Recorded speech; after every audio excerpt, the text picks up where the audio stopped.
그리고 노아의 아들들이 나오고 있습니다. 여러분, 노아는 정말 참 대단한 사람이죠. 우리가 앞에 6장을 보면요, 노아에 대한 그 평가들이 있는데 이 죄악이 땅에 가득하기 시작했던 그때에 이 노아는 여호와께 은혜를 입었다, 그렇게 말합니다. 그리고 노아는 의인이다, 이렇게 말하고요. 당대의 완전한 자다. 참 이런 표현을 참 들을 수 있으면 얼마나 좋습니까? 그는 하나님과 동행하였으며, 이렇게 말합니다. 참 귀한 표현입니다, 그렇죠? 그리고 또 6장 22절에도 보면 노아가 그와 같이 하여 하나님이 자기에게 명하신 대로 다 준행하였더라. 하나님의 그 말씀에 순종하는 그런 노아를 표현하고 있고요. 또 7장 1절에 보면 여호와께서 노아에게 이르시되 노아, 내 온 집은 방주로 들어가라. 이 세대에서 내가 내 앞에 의로움을 내가 보았음이니라. 노아의 이러한 표현들, 당대의 완전한 자다, 의인이다, 하나님과 동행하였다, 네 앞에서 의로움을 보았다. 이 노아를 설명하는 이러한 표현들입니다. 여러분, 그 대홍수가 결국 그 죄악이 넘쳐나서 하나님이 대홍수로 세상을 이제 심판하시게 되는데, 그때 이 노아 한 사람, 그리고 노아의 가정이지만 노아의 아내, 또 세 아들, 또 세 자부, 결국은 이 8명만 살아남는 거죠. 그런데 그 8명도 결국은 노아 이 한 사람, 다른 7명은 그냥 이렇게 같이 묻어서 노아의 어떤 혜택을 입은 거죠. 노아의 그 덕을 입어서 그 노아의 가정을 대표하는 이제 노아의 이러한 그 의로움과 노아의 모습을 보고 하나님이 그 가정을 결국 보존하셔서 그 이후에 계속해서 또 다른 그 새로운 그런 그 인류가 또 이 땅에 가득하도록 하나님께서 하시게 되는데, 결국 이 노아 한 사람이에요. 성경은 이 노아에 대해서만 설명을 합니다. 노아가 의인이다, 하나님과 동행하였다. 이 아들들은, 그리고 또 자부, 며느리, 그는 결국 아버지 노아의 어떤 혜택을 입었다고 할 수 있습니다. 그런 점에서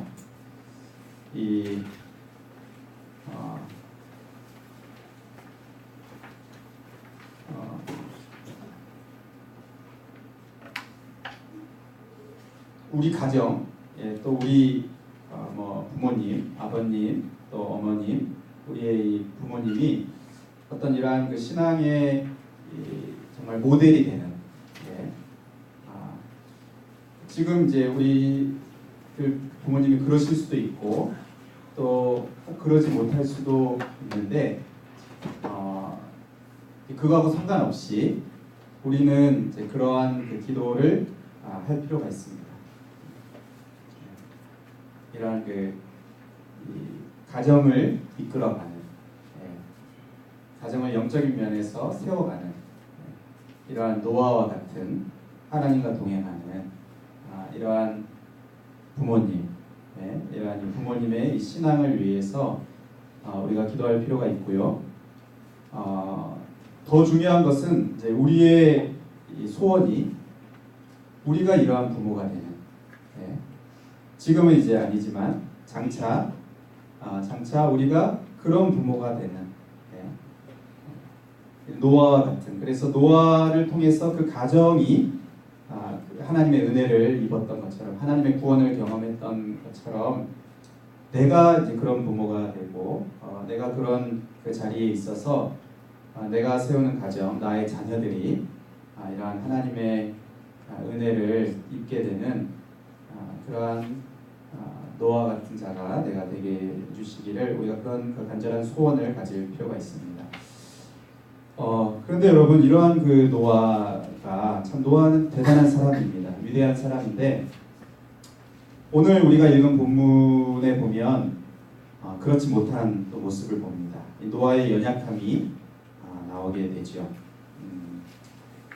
이제 홍수가 그친 후에 이제 방주에서 나온 사람이 이제 노아 그리고 노아의 아내와 또 세 아들 세 자인데 이들을 통해서 이제 사람들이 온 땅에 퍼지게 되었다. 오늘 18절 19절에 말하고요. 그 이후에 이제 20절에 보면 노아가 농사를 이제 시작합니다. 그리고 포도나무를 심었다 이렇게 말해요. 여러분 그 노아의 홍수가 발견됐다는 그런 기사 보신 적 있습니까? 그런 그 어디 아라라산에서 발견됐다 이런 그렇죠. 그 아라라산이 지금 어디 있습니까? 아르메니아, 여기 터키 또 뭐 이란, 아르메니아라는 나라가 있죠. 예, 거기에 이제 아라라산 얼음 빙산으로 이렇게 되어 있는데 이제 거기에 이제 깊이 또 그 방주가 파묻혀 있다. 어떤 그런 게 발견했다. 이제 그런 그 기사들도 있고 한데 여러분 한번 그 유튜브 같은데 보면 우리 그 김명현 박사 있죠. 창조과학회 맞습니까? 김명현 맞습니까? 맞는 것 같아요. 김명현 박사. 그거 한번 보면 너무 재밌어요. 너무 재밌습니다. 공룡에 대해서도 나오고 인종에 대해서도 나오고 과학자가 이렇게 보는 그렇죠? 신앙을 가진 과학자가 하나하나 이렇게 풀어주는데 참 너무 재밌고 그런데 이 지금도 이 아르메니아가 유명한 게 있대요. 아르메니아 지역에서 유명한 게 와인이랍니다. 와인. 예. 그러니까 노아가 이제 그 당시에 시작한 포도나무 심고 포도나무를 이렇게 가꾸고 했는데 이제 지금도 그 주변에 이렇게 와인이 유명하다고 하는데 한번 뭐 여러분들 시간 있을 때마다 한번 들어보면 좋을 것 같아요. 그런데 이 노아가 이제 농사를 시작하고 포도나무를 심었는데 근데 어떻게 됩니까? 이제 포도주를 마시고 취하여서 그 장막 안에서 벌거벗은 그러한 상태에 이르게 됩니다.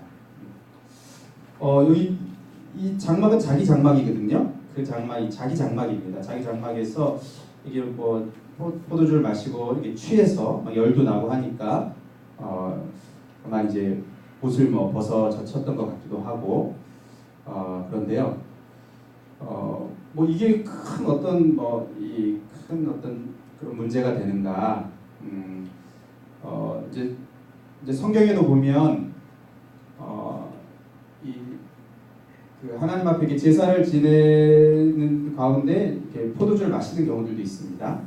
그리고 그러나 이제 하나님께서 어떤 나시린들은 이제 포도주를 마시지 못하게 했죠.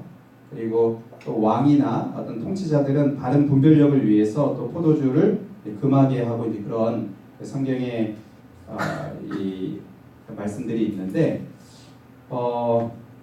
여기 이제 마시고 취하여서 이렇게 벌거벗은 이것이 그 자기 장막 안에서 그렇게 벌거벗은 것이 뭐 큰 문제인가?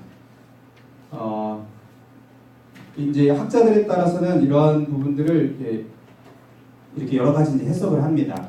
좀 이제 어떤 그냥 뭐 벌거벗은 것만이 아니고 어떤 좀 부적절한 어떤 어떤 성적인 어떤 그런 이제 행동들이 수반되었을 것이다. 뭐 이렇게 추측하기도 하고 아무튼 뭐 그런 것을 정확하게 모르겠지만 성경에서 여기서 지금 말하고 있는 이 분위기, 뒤에서 계속 나오고 있는 분위기를 보면 굉장히 부적절한 행동이에요. 그러니까 온전하지 않은 지금 행동을 하고 있는 거예요. 그 앞에서 설명했던 노아의 그 위대함, 하나님과 함께하는 의, 당대의 완전한 의. 근데 이 홍수 이후에 부적절한 행동을 하고 있는 이 노아의 모습이 참 어울리지 않습니다. 왜 그렇게 됐을까? 우리가 여러 가지 한번 추측을 해볼 수 있을 것 같아요. 왜 이제 그렇게 노아가 이렇게 됐을까? 노아의 이런 연약함들이 나왔을까? 아무래도 여러분 이 세상이 멸망하는 걸 한번 본 거잖아요, 노아가. 그렇죠? 1년 내내 비가 오고, 40일 비가 이렇게 오고, 그렇죠? 이 온 땅이 물로 다 뒤덮이는, 하늘의 궁창이 열리고 또 땅에 이 모든 샘이 다 터져 나오는, 이러한 그 모든 그 호흡하는 생물들이 다 죽음에 이르는 대심판을 본 거 아닙니까? 그가 이제 나중에 이 방주에서 나오고 이렇게 하지만 그런 그 충격들이 남아 있을 것 같아요. 그리고 어떤 이러한 그 죄에 대한 공포, 이 죄가 가져온 무시무시한 결과, 이러한 것들이 아마 이제 그에게 뭔가 이렇게 온전치 않게 자신에게 어떤 충격이 되는 그러한 부분들이 있었을 거라고 추측이 됩니다. 그리고 아마 아내도 죽지 않았나 싶어요. 그 이후에 이 방주에서 나온 이후에 이 아내에 대한 이야기가 없어요. 아내에 대한 이야기가 없고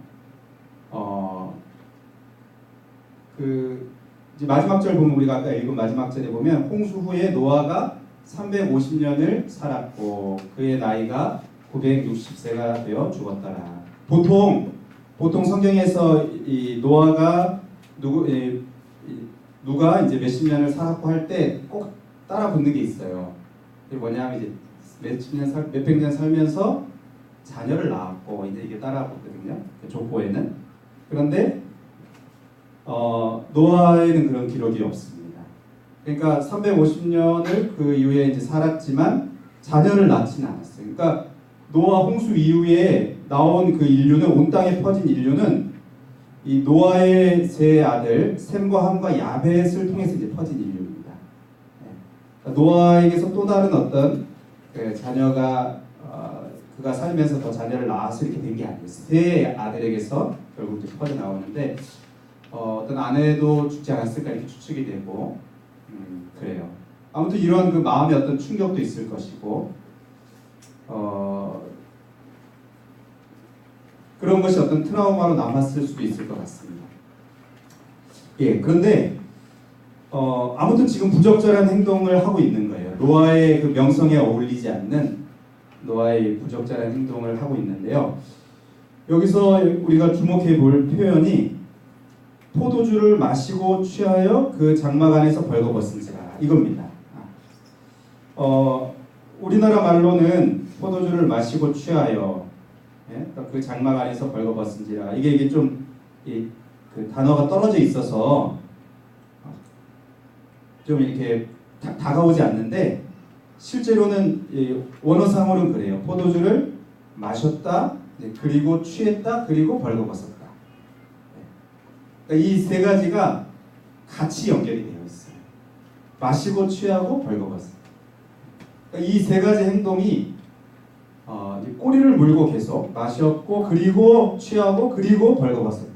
그러니까 이 뒤의 행동은 앞의 행동의 원인의 결과입니다. 그러니까 뒤에 나온 행동은 그냥 그 떨어져 나온 행동이 아니고 앞의 행동의 결과고 앞의 행동은 뒤의 행동의 원인이 되는 거예요. 그러니까 마셔서 취하게 됐고 취해서 벌거벗게 되는. 그게 뭐 어떤 건지 모르지만 뭔가 하여튼 부적절한. 이것이 연결되어 있습니다. 여러분 우리는 여기서 어떤 그 죄의 그 하는 속성을 보게 됩니다. 죄는 이렇게 연속성이 있어요. 그러니까 꼬리에 꼬리를 물고 확장됩니다. 그냥 하나의 행동으로 이제 그치지 않고 또 다른 죄, 또 더 심한 죄로 이것이 점점 확장되고 그 앞에 그 죄가 원인이 되어서 그 다음 죄로 연결되어 나옵니다. 그래서 처음에는 그렇게까지 생각하지 않았지만 그러나 이제 그 꼬리를 물고 가서 그 끝을 보면 굉장히 이제 심각해지는 그러한 일들이 생기게 됩니다. 어떤 중독적인 면도 있고, 그리고 뭔가 이게 증폭되는 면도 있고 그렇습니다. 아무튼 지금 노아에게서 나오는 이 모습, 마시고 취하여 벌거벗었다. 여러분, 우리가 이 본문에서 보게 되는 것은 정말 그 위대한 노아도 완전한 사람이 아닙니다. 너무너무 위대한 노아도 완전하지 않아요. 그럼 아브라함도 그렇고 모세도 그렇고요, 다윗도 그렇고 아무도 완전하지 못합니다. 그걸 정당화하려고 말하는 것이 아니고 이 죄악이 그렇죠. 죄가 그렇습니다. 그리고 세상이 그렇습니다. 그리고 인생이 그렇게 연약합니다. 아무도 온전하지가 못하고 이 노아의 아들들의 입장에서 봤을 때 아버지 노아 완전하지 못합니다.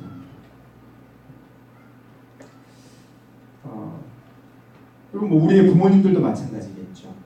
어떤 부분들 귀한 부분들이 또 있겠지만 또 어떤 부분들은 우리가 보기에 온전하지 못한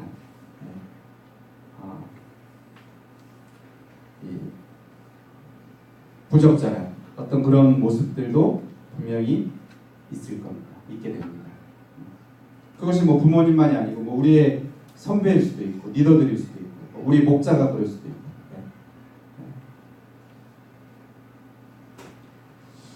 그래서 여러분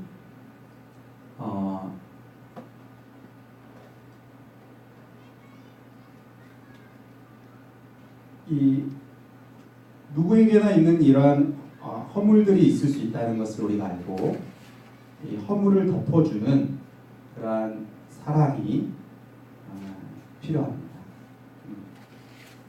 베드로전서 4장 7절 8절에 그런 말씀이 있죠.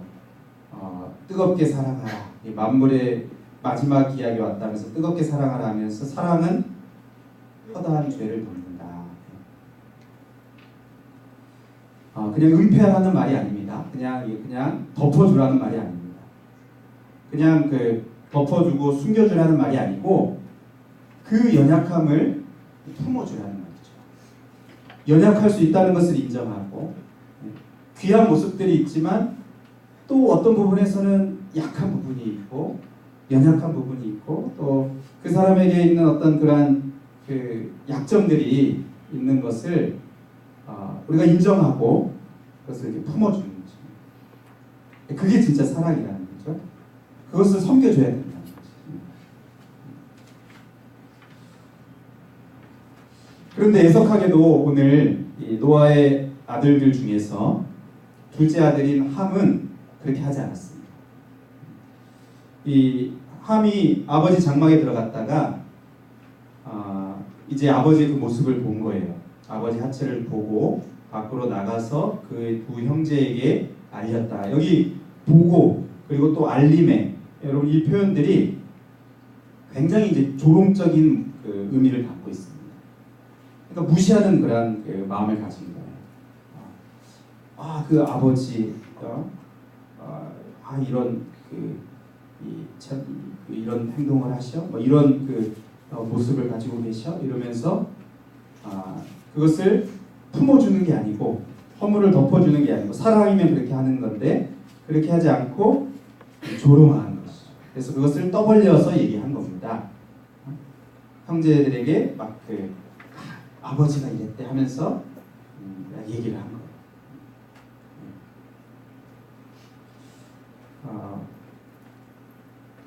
근데 이 얘기를 듣고 첫째, 셋째, 셈과 야벳이 여러분 이 보이는 행동을 보면 완전히 다른 행동을 합니다. 그렇죠? 셈과 야벳이 옷을 가져다가 자기들의 어깨에 메고 이게 뒷걸음질 쳐서 들어가요. 뒷걸음질 쳐서 들어가고 그 아버지의 옷을 가져다가 한 것입니다. 그 옷이라는 말인데 이제 아버지의 옷을 가져다가 뒷걸음질 쳐서 아버지 하체를 이렇게 덮은 겁니다.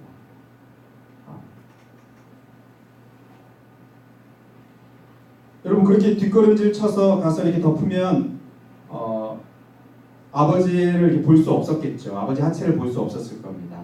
그런데 오늘 성경에는 그것을 강조해서 말해요. 다시 그들이 얼굴을 돌이키고 그들의 아버지의 하체를 보지 아니하였더라. 예. 네. 그러니까 두 번 강조해서 말하고 있는 겁니다. 이게 무슨 뭘 강조하냐면 이들의 이 행동이 굉장히 조심스러워요. 네. 그리고 아주 진짜 그 사랑으로 그걸 덮으려고 하는 그러한 행동이라는 것을 강조해서 말하고 있어요. 당연히 뒷걸음질치러 갔으면 보지 못했을 텐데 얼굴을 돌이켜 그들의 아버지 하체를 보지 않았다 이렇게 강조하면서 이들의 그 사랑의 그 행동을 강조해서 말하고 있습니다. 여러분 나중에 이제 노아가 이것을 다 깨어서 알게 되고는 어떻게 합니까? 함을 저주하죠. 근데 함을 저주하지 않고 가나안을 저주합니다. 가나안은 누구냐 하면 이제 함의 아들이 되죠. 함의 아들이 되고 우리가 잘 아는 가나안 족속의 그 시작이 되는 거죠. 가나안 족속의 시작이 됩니다. 결국 이 믿음의 자손들 나중에 아브라함이 나오고 이삭 하나님이 이제 택하시고 하는 건 이제 셈의 자손이죠. 셈의 자손인데 이 셈은 하나님이 이제 축복합니다. 이 노아가 축복합니다. 셈의 하나님 여호와를 찬송하리로다. 그러면서 가나안은 셈의 종이 될 것이다. 또 야벳도 창대하게 해서 셈의 장막에 거하게 될 것이다. 그러나 가나안은 그의 종이 되게 될 것이다. 그러니까 이 함의 이 행동이 아주 잘못된 행동이라는 것을 그 책망을 통해서 하나님이 이렇게 말씀하시는 것입니다. 저주받을 그러한 행동이었던 것이죠. 그리고 반대로 셈과 야벳은 하나님의 복을 받게 됩니다. 여러분 그런데 우리가 읽진 않았지만 이제 10장이나 이런 데 보면 이 함이 굉장히 번성해요. 축복을 많이 받습니다. 막 강한 사람도 나오고, 막 용감한 사냥꾼, 용사들도 나오고요.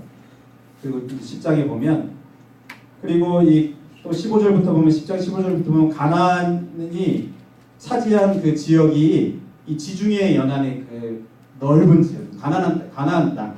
나중에 애굽에서 출애굽해서 들어갈 때 가나안 땅이 어떤 땅이었어요? 젖과 꿀이 흐르는 땅이었죠. 굉장히 축복을 받습니다. 9개 종족이 나와요.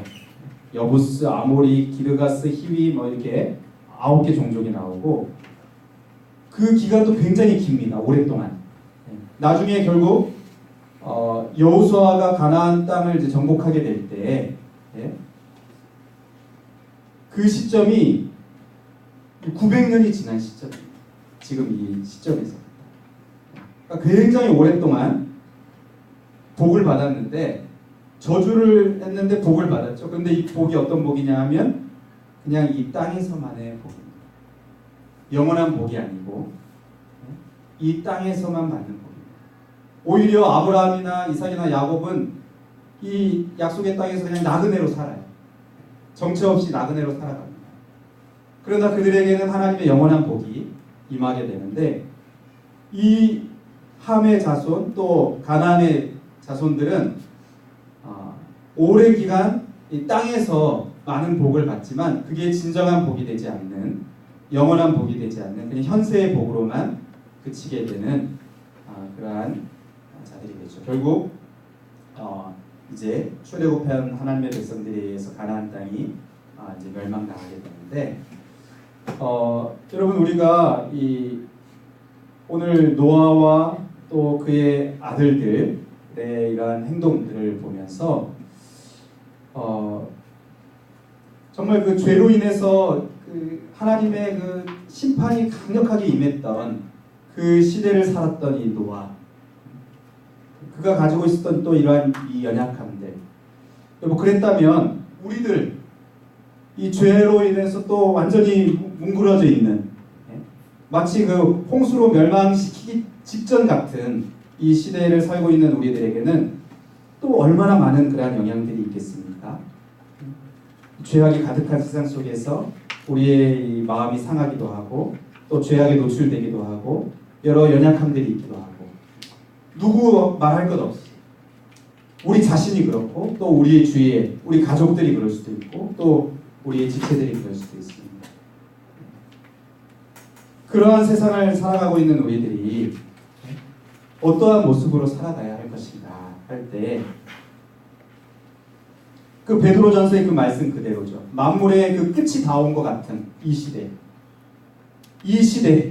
이 멸망이 코앞에 있는 것 같은 이 시대에 필요한 것이 무엇인가? 사랑으로 그 허물을 덮어주는 것입니다. 여러분, 내가 어떤 존경하는 어떤 사람, 내가 사랑하는 어떤 사람의 어떤 연약함 또 부족함이나 이 죄악들을 볼 때 우리가 실족하게 되면 안 돼요. 내가 다른 사람을 실족시켜서도 안 되지만 내가 실족해도 안 됩니다. 인생의 그 연약함을, 이 죄악된 세상 속에서 겪는 그 인생의 연약함을 우리가 불쌍히 여기고 인정하면서 우리가 사랑으로 덮어주는 것. 우리의 부모님을 대할 때도 그렇습니다. 우리의 어떤 형제들을 대할 때도 그렇습니다. 우리 교회 안에서 어떤 리더자들을 볼 때도 그렇습니다. 사랑으로 그 허물을 덮어주는 그러한 그 사랑이 필요한 대상들, 그리고 그러한 사랑이 필요한 시대를 우리가 살고 있습니다. 그리고 나 또한 그럴 수 있는 자들입니다.